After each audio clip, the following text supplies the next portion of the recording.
Get ready for a charming adventure as you travel Lemuria and become its defender.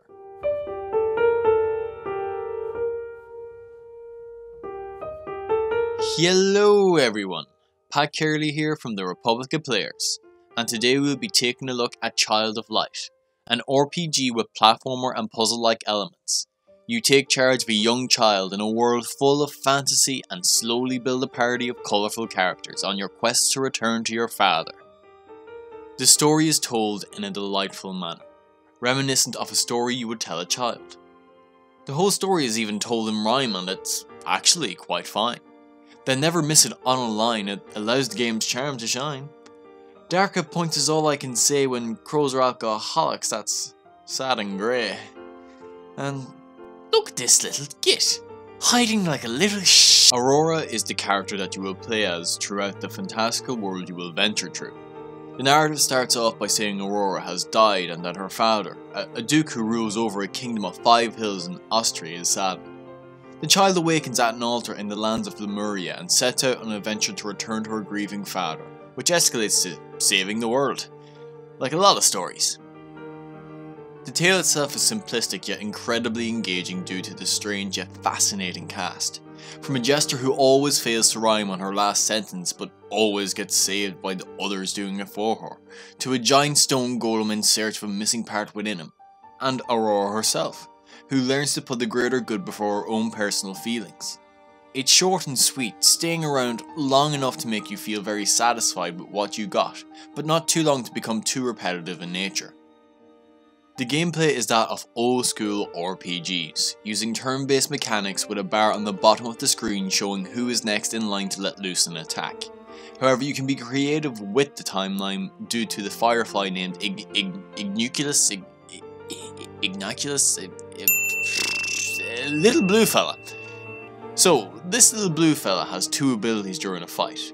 One such ability allows you to slow down enemies when you glow on them, giving you a clear advantage as you will get ahead of them faster to deal out more damage, and if you time it well, it can be seriously effective, as when you hit a foe when they are casting it will cancel their attack and push them back on the timeline. It's quite clever how well implemented the battle system is due to this. It gives it that extra layer of complexity. So while it is faithful to the games it has taken influence from, it adds in its 2 cents to the mix and it paid off, leaving a satisfying combat system.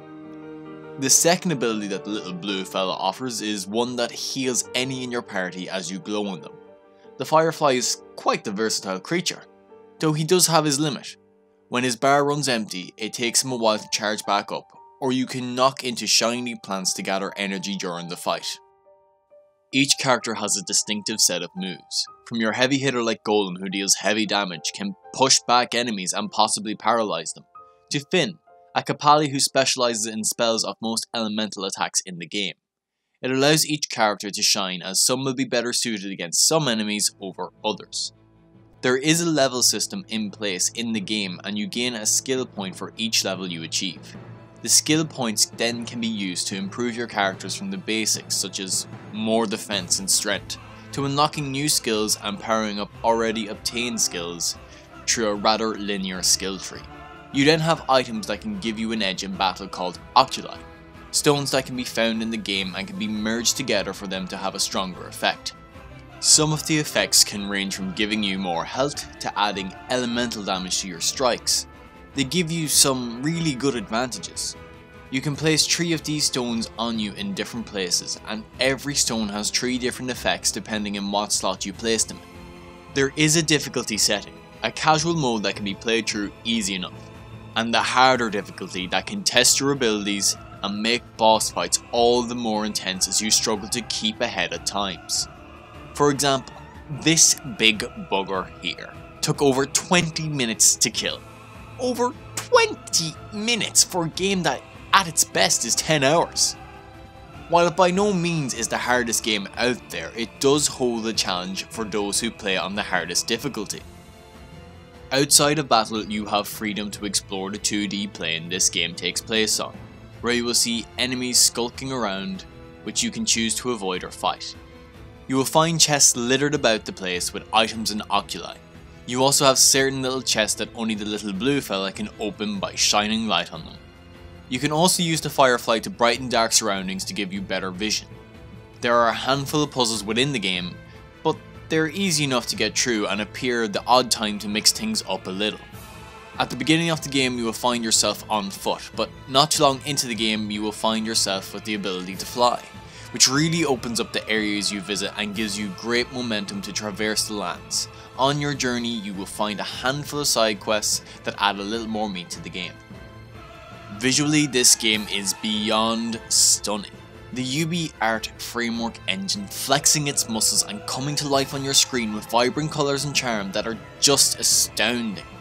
One little feature I really appreciated with the visuals was how characters from Austria and not native to Lemuria had 3D models, giving off a sense that they are outsiders to the world compared to others, showing they are different and standing out. However, one final thing I must say on the visuals is Aurora's hair movement is gorgeous. The music is a pleasure to the ears, giving a great tone depending on what situation you find yourself in. It holds a sense of mystery at points and really drags you into the world as you either fight or fly around freely. It can hit quite a few ranges, from the aforementioned mystery to peaceful, ominous, and a melancholy vibe.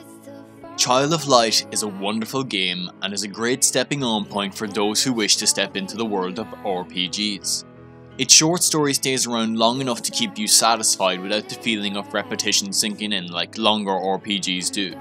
With a refreshing but slightly new take on the turn-based fighting system, a charming if simple story like you would tell a child, an amazing art style and a surprisingly strong soundtrack, makes Child of Light a must-buy game.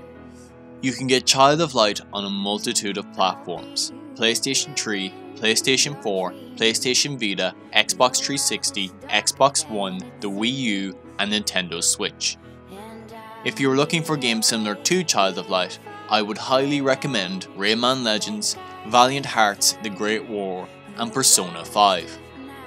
If you enjoyed this content, don't forget to hit that subscribe and notification button to keep up to date with the Republic of Players, where we have a multitude of content from different creators, from first look at games, reviews, to our weekly podcast and couch ops. Also, if you enjoy talking anything gaming, be sure to head over to our Facebook community where we talk anything gaming. That's all for now. Until next time, have a good one. Those creatures won't let you go, so hang on to what you know.